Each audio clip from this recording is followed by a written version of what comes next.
Is charity a sacred act or a survival mechanism? In the private circles of New York, London, or Geneva, few subjects are as revered and as rarely subjected to cold analysis as philanthropy. Family foundations, university endowments, patronage of the arts and sciences, all are hallmarks of a class that sees itself as the custodian of moral values. But if we step away from the glitter of charity galas and ask a fundamental question with a dispassionate eye, what do we find?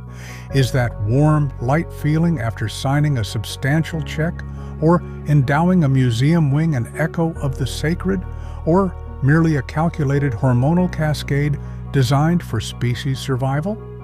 Theory 1, the sacred legacy of Kant and the collective conscience.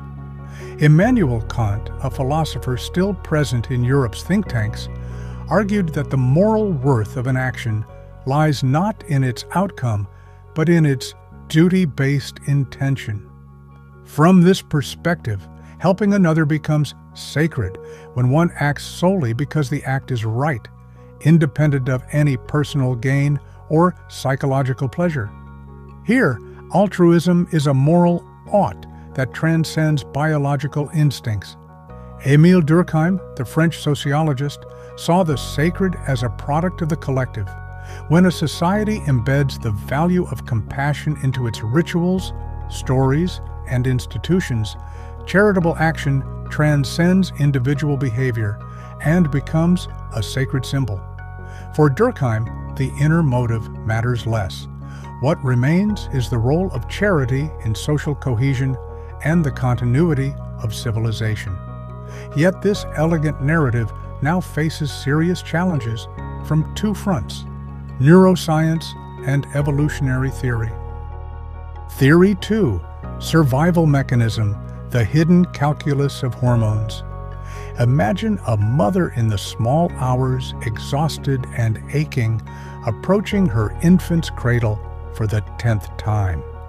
Traditional ethics would call this sacrifice the very picture of sanctity. But a neuroscientist will tell you that this behavior is largely driven by oxytocin, the love hormone, and dopamine. The brain's reward system is so designed that caring for a child produces a pleasure deeper and more enduring than any momentary thrill. In effect, the mother endures suffering for the sake of that deep pleasure, even if she is unaware of the mechanism. Charles Darwin, in The Descent of Man, made a subtle point. Any behavior that increases the survival of a group, even at the cost of individual hardship, is reinforced by natural selection. Thus, the good feeling you get after helping a stranger is an evolutionary reward for behavior that once helped human bands survive predators and famine. Richard Dawkins, in The Selfish Gene, radicalized this idea. Apparent altruism, at its core, serves our own genes. Even seemingly heroic acts, donating a kidney to an anonymous recipient, can be explained by the concept of meaningful pleasure. Viktor Frankl, the existential psychiatrist, showed that humans will sacrifice physical well-being for the sense of a meaningful life. But if that sense of meaning is ultimately a desirable mental state, a high-order pleasure, we are still within the circle of hidden self-interest. The decisive test: if pleasure vanishes, does charity survive? The most compelling evidence for the survival mechanism theory comes from cases where the reward system fails. Research shows that individuals who congenitally or through injury, for example, damage to the nucleus accumbens, cannot experience the pleasant feeling associated with altruism, engage in significantly less helping behavior. Even mothers suffering from severe postpartum depression with insufficient oxytocin release may reject their newborns, not out of malice, but simply due to the absence of the biological incentive. These findings, while not explaining every case, powerfully illustrate the hormone-driven model, where the two narratives meet. But perhaps the quarrel over the truth or falsity of sanctity leads nowhere. What matters to a philanthropist is not ultimate motives, but ultimate results. If the good feeling from helping others is the primary engine, what difference does it make whether its origin is the sacred or the survival instinct? The outcome is the same. A hospital is built, a scholarship funded, a lost painting returned to a museum. Moreover, the contemporary philosopher Derek Parfit showed that the opposition between selfishness and altruism is partly false. If our psychological makeup is such that our own well-being is tied to the well-being of others, then even the most self-interested motive serves the common good.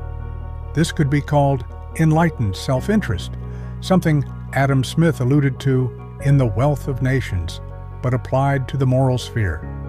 Conclusion: the final answer to sacred or survival mechanism likely lies in a territory where science and philosophy have yet to agree.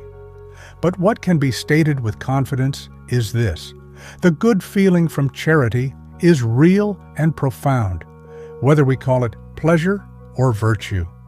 The absence of that good feeling, due to neurological or pharmacological reasons, demonstrably reduces altruistic behavior, strong evidence for the survival mechanism. Yet humans are the only creatures who can ask themselves, why do I do good? That very capacity for self-reflection is a kind of escape from hormonal determinism. Perhaps that reflective spark is what we might call modern sanctity.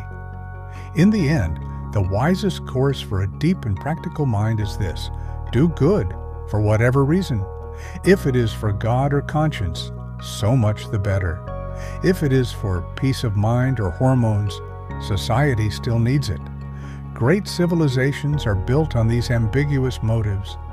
The difference between sacred and mechanism may ultimately return to an unanswered question about the nature of consciousness, a question still worth debating over a 25-year-old whiskey in private libraries at dusk.